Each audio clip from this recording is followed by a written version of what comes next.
جس سے عوام میں ان کے لیے کہیں نہ کہیں نرم گوشہ پیدا ہو اور عوام ان کے لیے ووٹ کریں۔ ایک اور صورتحال بھی ہے کہ الیکشن کیوں اس سال ہوتے دکھائی نہیں دیتے۔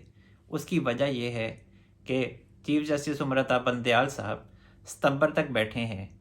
اور میاں نواز شریف صاحب ابھی تک آئے نہیں ہیں، جبکہ نون لیگ یہ کہتی آئی ہے کہ ملک میں عام انتخابات تبھی ہوں گے جب میاں نواز شریف صاحب کو لیول پلینگ فیلڈ ملے گی، اور چیف جسٹس امرتا بندیال صاحب کے ہوتے ہوئے میاں نواز شریف صاحب ہوں یا جہانگیر ترین صاحب ہوں کو لیول پلینگ فیلڈ نہیں مل سکتی۔ تو پھر چیف جسٹس امرتا بندیال صاحب کے جانے کا انتظار کرنا ہوگا، اور انہی کے جانے کا ہی پی ڈی ایم انتظار کر رہی ہے، اور اسی وجہ سے چیف جسٹس امرتا بندیال صاحب نے جو 14 مئی کے الیکشن کے انعقاد کا حکم دیا تھا وہ بھی حکومت نے نہیں مانا، ریاست نے نہیں مانا، کیونکہ یہ الیکشن پی ڈی ایم کو سوٹ نہیں کرتا تھا، کیونکہ پی ڈی ایم کو یہ ڈر تھا کہ یہ جو الیکشن ہے یہ بھی رگ ہوگا، جس کے نتیجے میں عمران خان صاحب کو لایا جائے گا، اور یہ بھی شک تھا کہ یہ جو معاملات ہیں الیکشن کے پنجاب میں وہ بھی جوڈیشری کی طرف سے ہی کنڈکٹ کیے جائیں گے۔ تو میاں نواز شریف صاحب جب تک پاکستان نہیں آتے،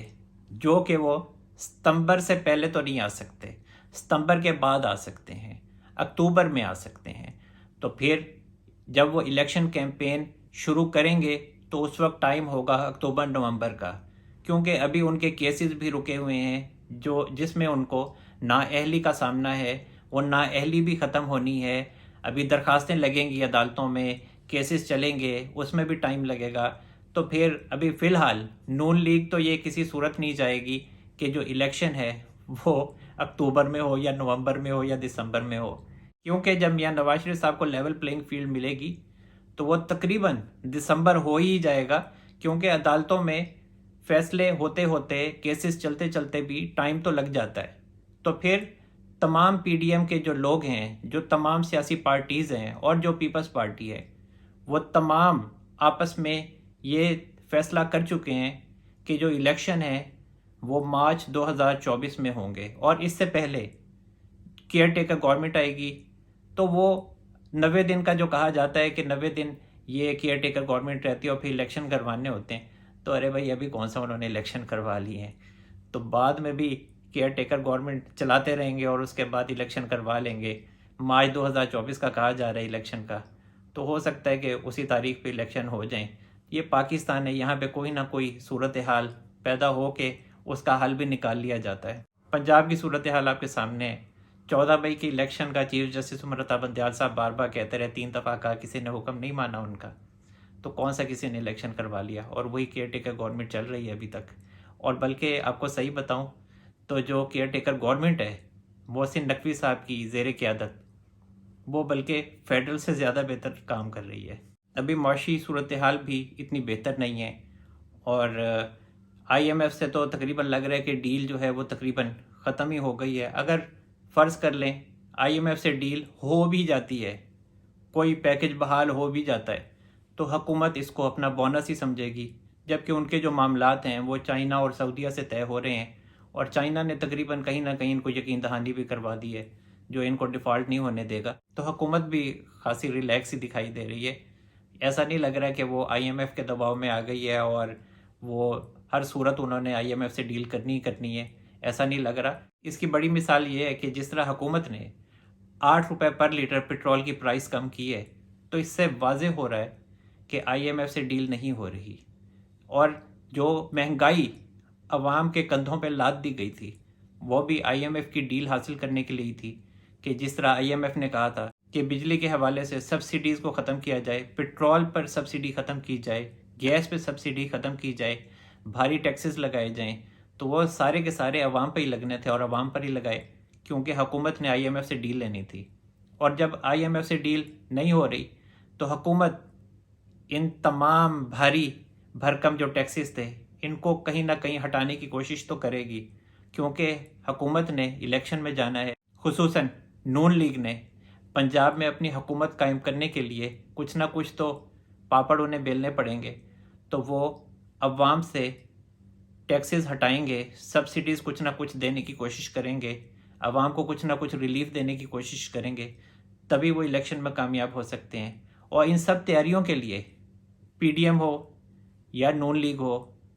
تو ان لوگوں کو ٹائم چاہیے، اور وہ ٹائم جو ہے وہ مارچ 2024 ہو سکتا ہے. وہاں جا کے عام انتخابات ہو سکتے ہیں. ویسے بھی عوام کی نظر میں بھی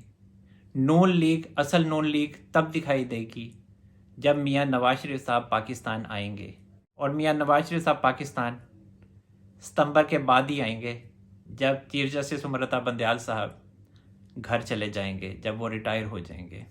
کیونکہ کہا جا رہا ہے کہ میاں نواز شریف صاحب پاکستان آ کر مسلم لیگ نون کی الیکشن کیمپین کا آغاز کریں گے. تو پھر اکتوبر یا نومبر میں تو پھر الیکشن ہوتے دکھائی نہیں دیتے. تو اگر میاں نواز شریف صاحب نے پارٹی کو لے کے چلنا ہے، الیکشن کیمپین انہوں نے چلانی ہے، تو پھر الیکشن مارچ 2024 میں ہی ہوں گے، یا اس سے آگے ہو سکتے ہیں، اس سے پیچھے نہیں ہو سکتے. جبکہ دوسری طرف ایک اور شخصیت جو نااہل ہوئے ہیں، جہانگیر ترین صاحب، وہ بھی اپنی پارٹی بنا رہے ہیں. اور خبر ہے کہ انہوں نے اپنی پارٹی کے لیے 50 سے 60 افراد کو اکٹھا کر لیا ہے، اور ان میں کافی جو لوگ ہیں وہ الیکٹیبلس ہیں. اور جہانگیر ترین صاحب نے پارٹی کے لیے 2 نام سوچے ہیں، ایک تو عوام دوست پارٹی اور ایک پاکستان انصاف پارٹی.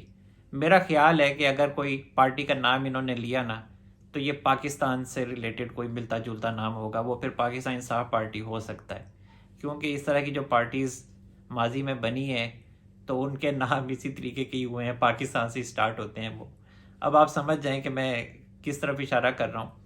تو جس طرح پاک سرزمین پارٹی بنی تھی، خیر وہ بیچاری ختم ہو گئی، آغاز ہوتے ہی اس کا اختتام ہو گیا. تو جہانگیر ترین صاحب کی جو پارٹی ہے وہ پاکستان انصاف پارٹی ہو سکتی ہے، یا کوئی اور نام بھی ہو سکتا ہے، لیکن سٹارٹ میرا خیال ہے کہ وہ پاکستان سے ہی ہوگا. اور جو یہ پارٹی بنے گی نا، یہ کسی بھی سیاسی پارٹی کو ڈیمیج نہیں کرے گی، کیونکہ یہ ابھی نئی پارٹی ہے. اور اس میں جو لوگ شامل ہوں گے نا، اس میں زیادہ تر پی ٹی آئی کے لوگ شامل ہوں گے، جن کو کسی نے گھاس نہیں ڈالی، جنہیں کسی بڑی پارٹی نے نہیں لیا، چاہے وہ پیپلز پارٹی ہے یا نون لیگ ہے. نون لیگ کے بندے پورے ہیں، Peoples Party P T I سے کافی بندے توڑ لے گی، اور انہوں نے زرداری صاحب نے پی ٹی آئی کے بندے توڑے ہیں اور انہیں اپنی پارٹی میں شامل کر لیا ہے. تو جہانگیر ترین صاحب کی پارٹی بھی ایک کھو کی طرح ہے. تو جو نکمے بیچارے رہ جائیں گے، جن کو کوئی نہیں لے گا، فواد چودھری صاحب جیسے لوگ، وہ جہانگیر ترین صاحب کی پارٹی میں ہی آئیں گے آخر کار تھک ہار کے. ویسے فواد چودھری صاحب کی بھی جہانگیر ترین صاحب سے بات چل رہی ہے، تو یہ لوگ آ جائیں گے کہیں نہ کہیں، فٹ ہو جائیں گے اس پارٹی میں آگے. بعد میں پھر دیکھا جائے گا کہ ان کے ساتھ کیا کرنا ہے ان لوگوں نے. باقی نون لیگ کو پیپلز پارٹی سے یا جہانگیر ترین صاحب کی پارٹی سے کوئی خطرہ نہیں ہے، کوئی نقصان نہیں ہے. مسلم لیگ نون کو وہی ووٹ پڑے گا جو ان کا ووٹ ہے، نہ وہ ووٹ کو کاٹیں گے اور نہ ان کا ووٹ ٹوٹے گا. ووٹ ٹوٹے گا پی ٹی آئی کا، پیپلز پارٹی کے پاس جائے گا اور جہانگیر ترین صاحب کی پارٹی کے پاس جائے گا، اور پی ٹی آئی کے ہاتھ میں کچھ نہیں آئے گا. اور عمران خان صاحب کا تو میں نے آپ کو جیسا کہ بتایا ہی ہے کہ وہ آئندہ سیاست میں مجھے دکھائی نہیں دیتے. فی الحال ان کو سیاست میں آنے نہیں دیا جائے گا. اور پاکستان میں ایسا ہوتا نہیں ہے کہ اگر آپ اسٹیبلشمنٹ سے ہی لڑ پڑیں، اسٹیبلشمنٹ پہ ہی چڑھ دوڑیں اور پھر آپ کو سیاست میں حصہ لینے کا موقع دیا جائے. تو یہ کسی صورت ممکن نہیں ہوتا پاکستان میں. ایک اور اچھی خبر جو عوام کی ڈیمانڈ تھی کہ سکھر حیدرآباد موٹر وے کب تعمیر ہوگی، تو جناب اقتصادی رابطہ کمیٹی نے، جس کی سربراہی وفاقی وزیر خزانہ اسحاق ڈار صاحب نے کی، سکھر حیدرآباد موٹر وے کی تعمیر کے حوالے سے انہوں نے 9.5 ارب روپے کی منظوری دے دی ہے. کراچی سے لاہور جو موٹر وے ہے، یہ پورا جو ایک رنگ کی طرح ہے. تو یہ جو بنائی گئی ہے، اس کے جو موجد ہیں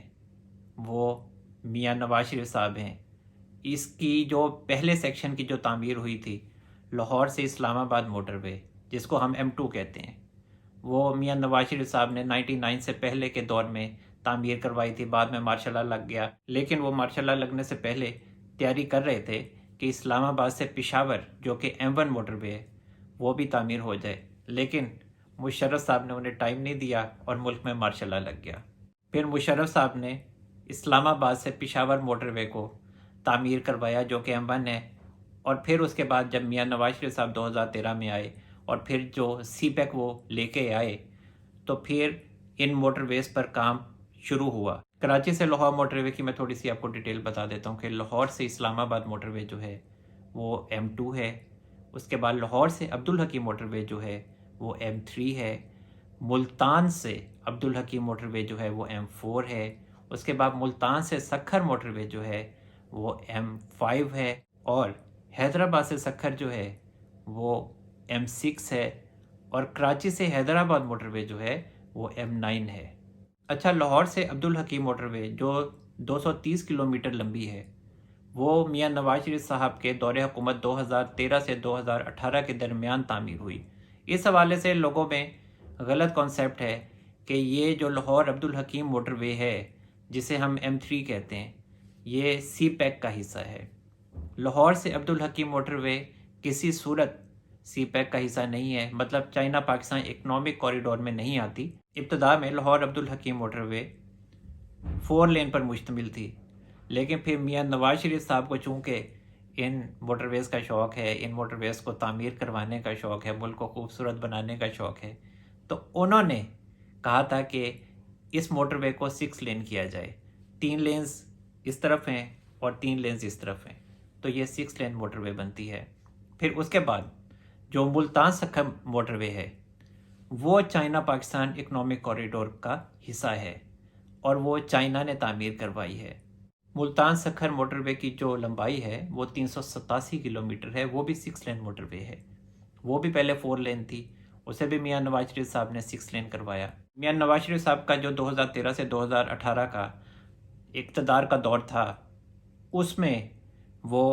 تمام سیکشنز کو تعمیر کروا کے گئے، سوائے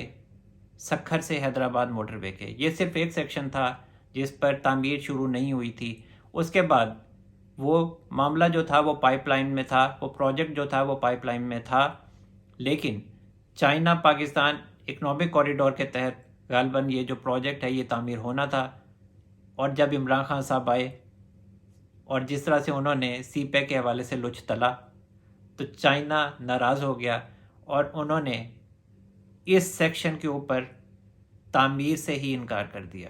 کیونکہ چائنا کی یہ شرط تھی جو انہوں نے نون لیگ کے ساتھ رکھی تھی کہ جو بھی پروجیکٹس کا کانٹریکٹ ہوگا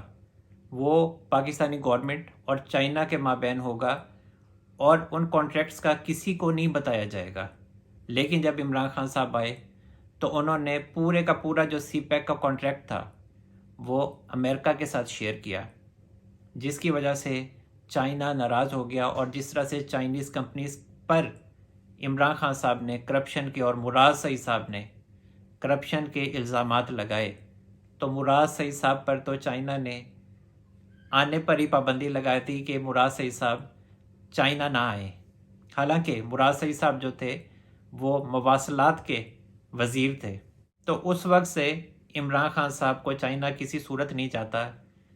کہ عمران خان صاحب پاکستان پر حکومت کریں، برسر اقتدار آئیں۔ تو چائنا جو ہے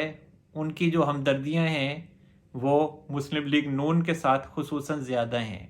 تو اب حالات ایسے ہو سکتے ہیں کہ میاں نواز شریف صاحب اگر پاکستان آتے ہیں اور وہ برسر اقتدار آتے ہیں، ان کی پارٹی برسر اقتدار آتی ہے، تو بہت زیادہ پاسبلٹی ہے کہ چائنا اس پروجیکٹ کو ریوائیو کرے، اور ہو سکتا ہے کہ وہ اس پروجیکٹ کی تعمیر سی پیک کے انڈر کرے، چائنا پاکستان اکنامک کوریڈور کے تحت سکھر حیدرآباد موٹر وے کی تعمیر شروع کرے۔ یہ بہت زیادہ ممکن ہے، جبکہ میاں نواز شریف صاحب کراچی سے حیدرآباد موٹر وے بھی تعمیر کروا کے گئے تھے۔ خیر وہ زیرو سے سٹارٹ نہیں ہوئی تھی اس کی تعمیر، اس کو دوبارہ سے کارپیٹ کیا گیا تھا، اور وہ ہائی وے تھی جسے میاں نواز شریف صاحب نے دوبارہ سے کارپیٹڈ کروایا۔ تو فی الحال کراچی لاہور موٹر وے کا صرف ایک سیکشن ایسا ہے، سکھر ملتان موٹر وے، جو کہ چائنا پاکستان اکنامک کوریڈور کے تحت تعمیر ہوا ہے۔ ایک اور اہم خبر جس پر کافی چہمگوئیاں ہو رہی ہیں کہ اگر عمران خان صاحب ڈسکوالیفائی ہو جاتے ہیں، عمران خان صاحب کو سیاست سے باہر کر دیا جاتا ہے، تو پھر پی ٹی آئی کا نیا چیئرمین کون ہوگا؟ تو اس حوالے سے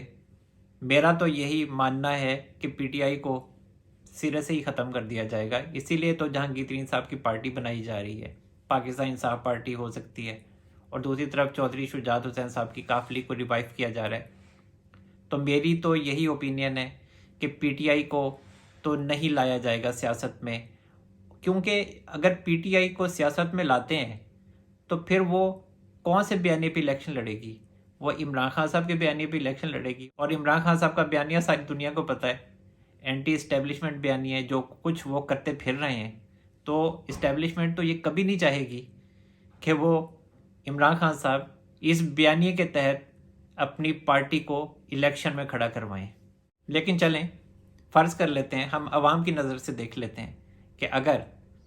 پی ٹی آئی کا کوئی نیا چیئرمین ہو سکتا ہے تو کہا جا رہا ہے کہ عمران خان صاحب پارٹی کا نیا چیئرمین مراد سعید کو نامزد کر سکتے ہیں، یہ کہا جا رہا ہے اس طرح سے۔ لیکن شاہ محمود قریشی صاحب کا، جن کا میں کہہ چکا ہوں کہ شاہ محمود قریشی صاحب کو عمران خان صاحب کبھی بھی پارٹی کا چیئرمین نہیں بنائیں گے، کیونکہ ان کو شک ہے کہ شاہ محمود قریشی صاحب کو جس طرح سے